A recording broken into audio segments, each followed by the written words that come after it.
Assalamu alaikum. Welcome to the e-learning program on major norms of Islamic finance.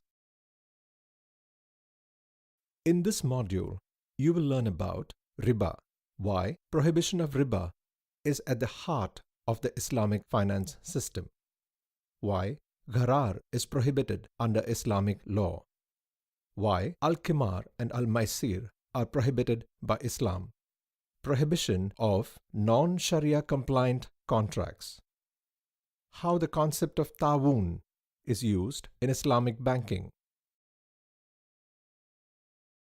an introduction to Riba.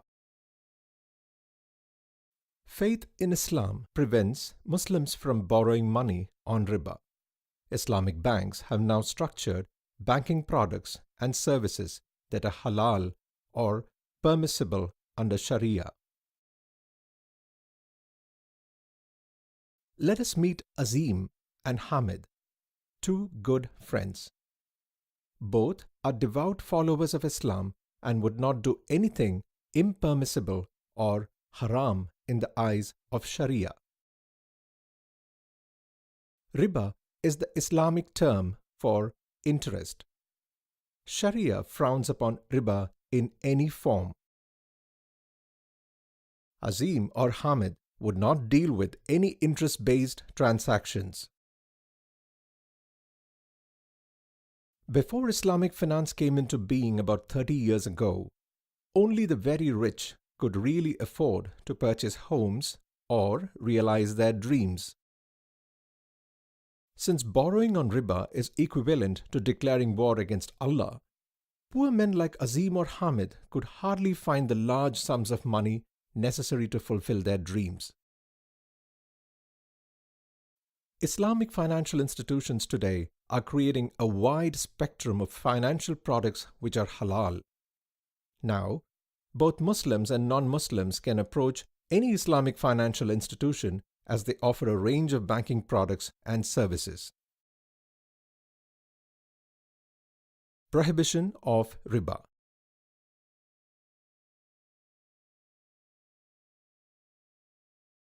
Prohibition of riba is the first Sharia principle that Azim would check for compliance, for it is this norm that is central to Islamic financial ethics and law. In the literal sense of the word, riba means an increase.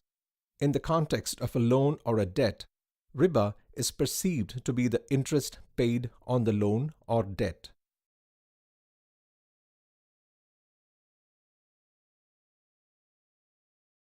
According to Sharia, not only the taking, but also the giving of riba or interest is prohibited. Borrowing money on interest for buying goods, taking interest-bearing loans for education, paying interest on a credit card are all haram. Anyone who associates himself with such acts is also committing the sin of riba. Why does Islam prohibit riba? Islam stands for socio-economic justice and welfare of the society.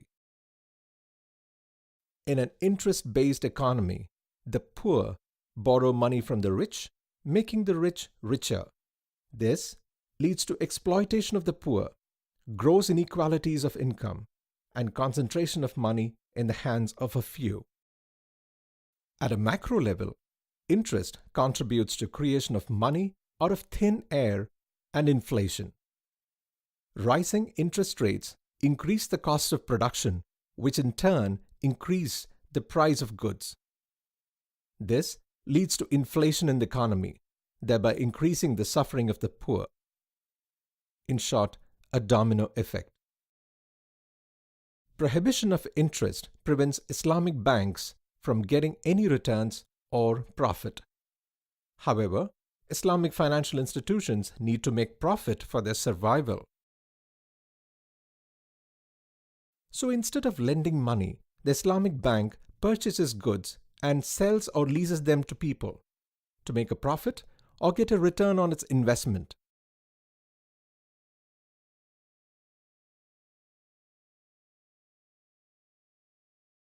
In an Islamic financial system, both the investor or the fund supplier, and the fund user will bear the risk depending on who is the owner of the goods. In an Islamic sale contract, the bank will bear the risk as long as the goods are in its ownership.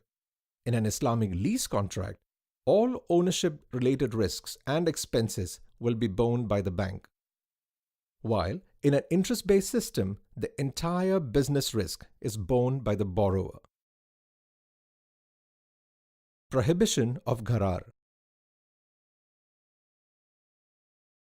Guerard means absolute risk, uncertainty, or contractual ambiguity. Do any of my transactions involve Guerard? I would avoid it. Hamid is also concerned about whether his financial transactions involve Guerard. Sale contracts that are considered void due to Guerard include the following: sale of an item over which the seller has no control, a sale contract that lacks clarity in the subject matter, a contract that lacks clarity in the rights and liabilities of the parties. Example: selling an escaped animal, selling stolen property, selling a bird in the sky or fish in the water, a contract in which the price is not finalized. All parties to the contract must be informed enough to make reasonable estimates of the outcomes. The Quran clearly opposes transactions causing injustice in any form to any of the parties. Renowned Sharia scholar Professor Mustafa Al-Zarqa defines Guerard as a sale of probable items whose existence or characteristics are uncertain due to its risky nature, which makes the trade similar to gambling. Thus, any sale contract where it is uncertain that the subject matter of the sale will be delivered, regardless of whether it exists at the time of the contract, is said to contain an element of Guerard and is therefore void. Guerard also refers to excessive complexity in contracts. In principle, Sharia does not sanction mutually dependent contracts. Ijara Muntahiya Bitamlik is a composite product containing multiple contracts. These contracts must be totally independent of each other, else they will end up containing elements of Guerard. Guerard is different from the commercial risk that is a basic requirement for permissibility of return on an investment.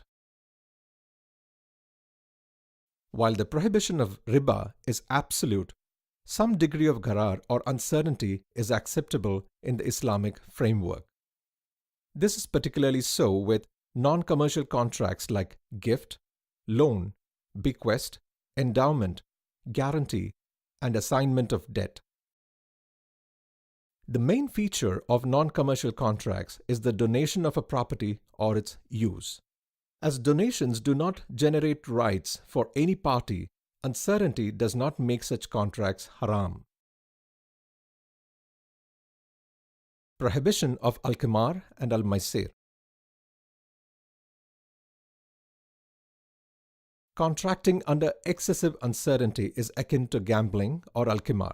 The Holy Quran and the traditions of the Holy Prophet, peace be upon him, prohibit gains made from games of chance which involve unearned income or Al-Maisir. Azim will certainly like to know that the banking transactions he will be involved in will have nothing to do with such unlawful gains. Based on avoidance of riba, Guerard, gambling, and sharing of risk and reward, the salient features of an Islamic bank are: an Islamic bank does business on behalf of its fund providers. The bank will not lend money or hard cash to its customers for purchasing various goods. The Islamic bank uses money to purchase goods which are sold or leased to its customers.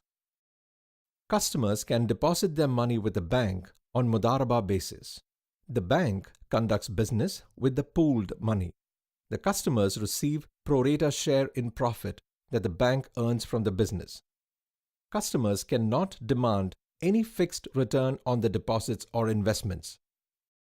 In case a bank lends to the poor or lends for any social purpose, it cannot get any return on the loan.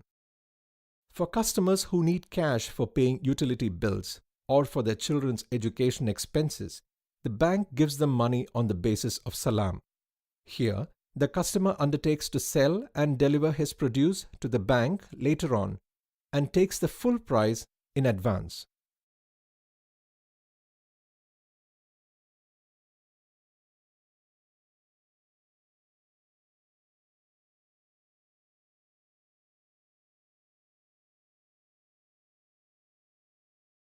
Prohibition of non-Sharia compliant contracts. The contracts that Azim enters into will have to be Sharia compliant contracts. Everyone is free to enter into any contract except those prohibited by Sharia. Contracts involving financial options, alcohol, pork, and immoral services are not compliant with Sharia. Contracts made under duress are also considered invalid. Principle of Tarun.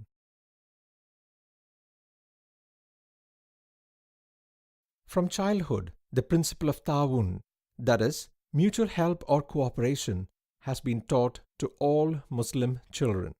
They learn to help each other in times of need and grow up as a large, happy family. Tarun in Islamic finance allows participants to make donations with the intention of helping one another within the group. The concept of Tarun can be broken down to the following: mutual responsibility, mutual cooperation, mutual protection.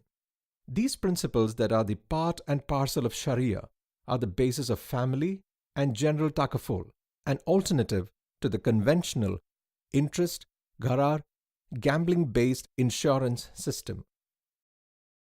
All Muslims can get takaful cover against possible losses to life and property on mutual sharing and cooperation basis. They can manage to help one another in case of losses or harm to any of them. Islamic banks and financial institutions seek to abide by the Islamic principles by developing financial products and operations that have the nod of approval from Sharia scholars. These are only a few of the transactions that devout Muslims would find available in Islamic financial institutions today. Murabaha, Qard, Tawarruk, Ijara, Mudaraba, Musharaka. Let's recap what we have learnt in this module. The major norms of Islamic finance are prohibition of Riba, prohibition of Guerard, prohibition of Al-Qimar and Al-Maisir, sharing of risk and reward in business, prohibition of non-Sharia compliant contracts. Islamic financial products and operations are based on these norms. Takaful, an alternative to the conventional insurance system in Islamic finance, is based on the concept of Ta'awun, meaning mutual help.